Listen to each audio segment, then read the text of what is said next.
पुरुष को कभी भी दीपक नहीं बुझाना चाहिए, पता है आपको? पुरुष वर्ग को कभी क्या नहीं बुझाना चाहिए?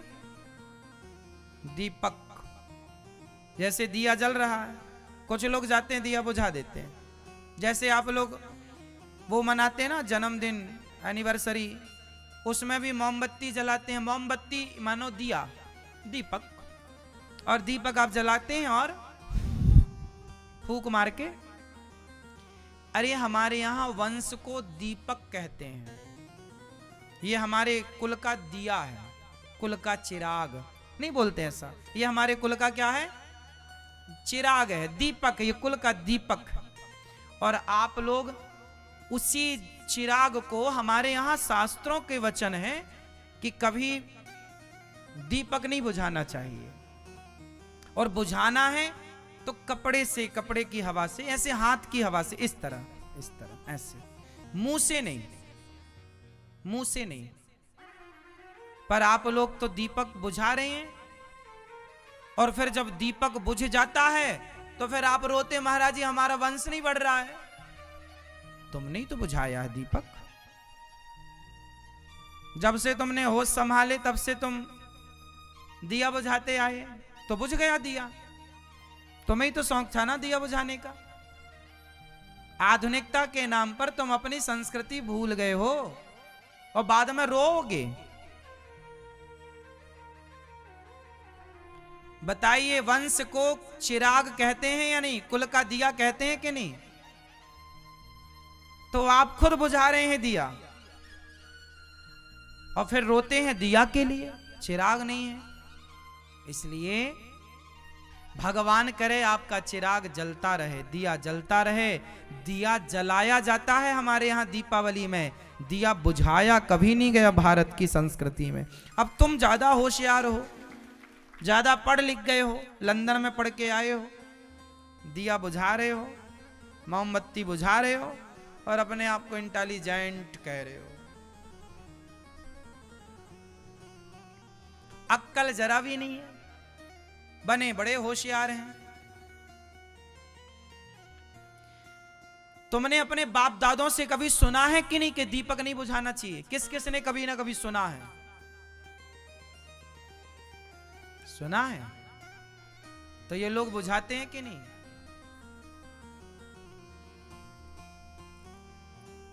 चलो केक वेक काटना भी ठीक नहीं, हमारे यहाँ काटने वाटने से तो, लेकिन ठीक है आप केक खाओ, कोई दिक्कत नहीं है, बात केक की नहीं। लेकिन उसमें दीपक बुझाने से क्या लाभ है? अरे दीपक बुझाओ मत भैया, दीपक जलाओ। दीपक जलाना है, जलते हुए को बुझाना नहीं है। हमारा वंश बढ़ता है इसलिए लोग बच्चे पैदा करते हैं, अच्छा है। स्वामी विवेकानंद जी को क्या आपकी तरह ज्ञान नहीं था? रामकृष्ण परमहंस जी को क्या आपकी तरह ज्ञान नहीं था? सूरदास जी, तुलसीदास जी को क्या आपकी तरह ज्ञान नहीं था कि वंश बढ़ाना चाहिए? अरे मेरी मां, तुम 100 बच्चे पैदा कर लो,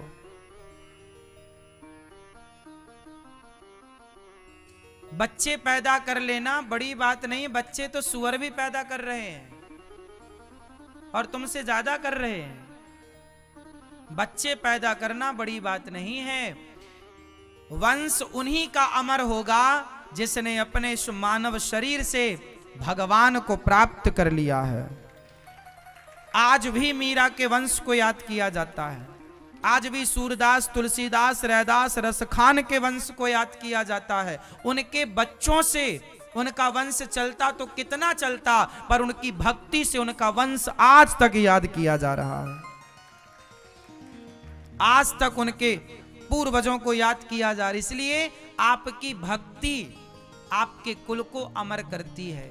आपके बच्चे आपके कुल को अमर अपने कर्मों से। आपने कहा बेटा नाम रोशन करेगा, बेटा बेटा क्या नाम रोशन करेगा? तुम भी तो किसी बाप के बेटे हो, तुमने कितना नाम रोशन कर दिया। जो तुम खुद ना कर पाए वो अपने बच्चों से उम्मीद लगाए बैठे हो।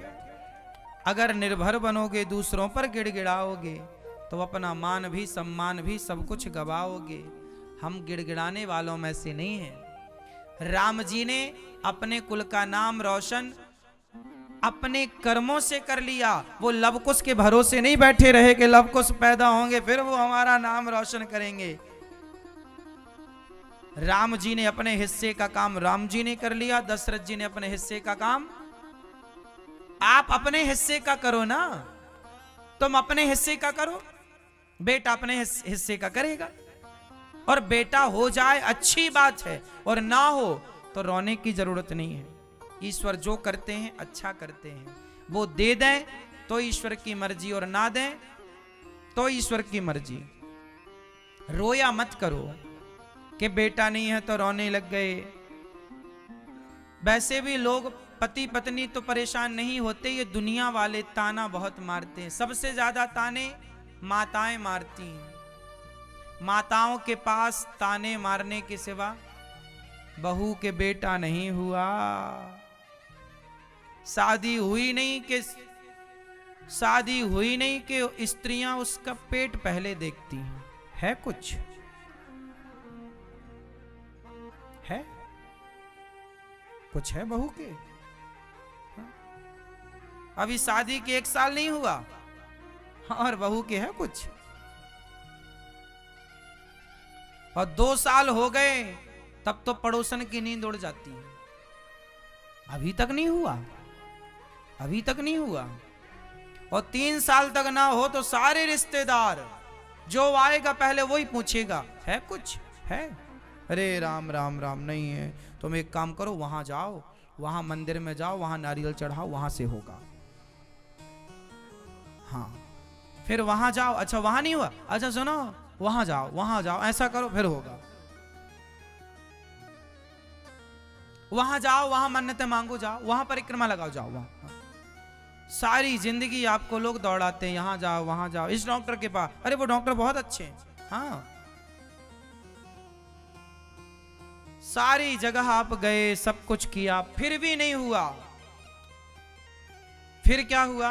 फिर दुनिया वालों को बहुत मौका मिला बोलने का। अच्छा, अरे तुमने तो कोई पाप किया होगा। ताने मारने लग गए।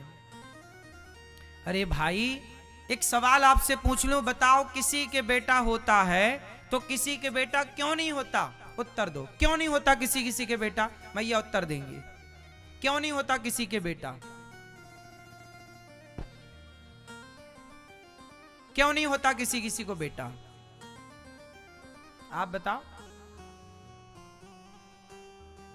है? कर्म फल, ठीक है। आप बताओ भैया, बेटा क्यों नहीं होता किसी को? आप बताओ चश्मा वाली मैया, क्यों नहीं होता किसी को बेटा? क्योंकि बेटा हमेशा कर्जा उतारने के लिए होता है। जिसके सिर पर ऋण है उसका ऋण उतारने बेटा आएगा। जिसके सिर पर कोई ऋण था ही नहीं, भगवान ने कहा तू तो ऑलरेडी मुक्त है, तुझे जरूरत ही नहीं है। मुक्त हैं ये लोग। तुम कहते हो हमारा बेटा हमें मुक्ति दिलाएगा, तो तुम्हारी मुक्ति में कोई टेंशन थी तो ईश्वर ने क्लियर कर दी, बेटा है, मुक्ति दिलाएगा, तुम्हारे नाम से कुछ करेगा। पर जिसकी लाइन पहले से क्लियर थी, मुक्ति निश्चित थी, भगवान ने कहा सब क्लियर है, जरूरत ही नहीं है बेटा देने की, सब क्लियर है, प्रॉपर सिग्नल मिल रहे हैं। मोक्ष के लिए कोई बाधा? बेटा क्या करता है? ऋण उतारता है। लोग नहीं कहते बेटा हुआ है भाई माँ बाप का ऋण, मातृ ऋण, पितृ ऋण, हर बेटे के ऊपर क्या होता है? ऋण होता है। तो भाई ऋण जिनके पास था उनके उतारने के लिए बेटा आया, जिनके पास ऋण नहीं था उनके यहां बेटा, हाँ, और बेटा होता है भाग्य से और बेटियां होती हैं सौभाग्य से। 100 मीन्स 100, 100 मीन्स 100। सौभाग्य से बेटियां, एक भाग्य से, ओनली वन, ओनली एक भाग्य से बेटा हुआ, और सौभाग्य से, हाँ, तो बेटा होने के लिए एक नंबर चाहिए, बेटियां होने के लिए पूरे 100 नंबर चाहिए, सौभाग्य। इसलिए जिसके बेटियां हैं वो बेटों से ज्यादा खुश नसीब हैं, जिनके बेटे हैं वो भाग्यशाली हैं, पर बेटियों वाले तो सौभाग्यशाली हैं। और जिनके बेटा बेटी कुछ नहीं है वो परम भाग्यशाली हैं कि ईश्वर ने उन्हें संसार के हर दुख दर्द से, पीड़ा से बचा रखा। अब आपका कल्याण तब होगा। मीराबाई के भी कोई बेटा नहीं था तो नाम बता दो हमें। मीराबाई के कोई बेटा नहीं था तो क्या समाज मीरा को अभागिन कहता है क्या? बोलो। अरे बेटा तो यशोदा मैया के भी नहीं था तो नाम बताओ। कन्हैया तो देवकी मां के थे। बोलो। यदि यशोदा ने कृष्ण को अपना बेटा मान लिया और मीराबाई ने नाता गिरधर गोपाल से जोड़ लिया, जिसका नाता भगवान से जुड़ गया फिर उसे किसी नाते की जरूरत ही नहीं पड़ती। ये रिश्ते नाते तो टाइम पास के लिए हैं। जिनका जी भगवान में नहीं लगा, जिसका मन भगवान में नहीं लगा, वो अपना मन बच्चों में लगा के बहलाना चाहते हैं। एक बेटा हो जाए, खिलाते रहेंगे, दादी कहती है थोड़ा टाइम पास हो जाएगा, माँ बाप का भी गुजारा, टाइम पास हो जा, बुढ़ापे में कोई हो देखने सुनने के लिए। पर जिसका कोई नहीं होता ना मेरी माँ, तुम विश्वास रखना, ये मत कहना कि मेरे बेटा नहीं है। बेटे के भाव से भगवान को ही देखा करो, पुत्र भाव से। और जरूरी नहीं है पुत्र भाव से देखें, मीरा ने पति भाव से देखा,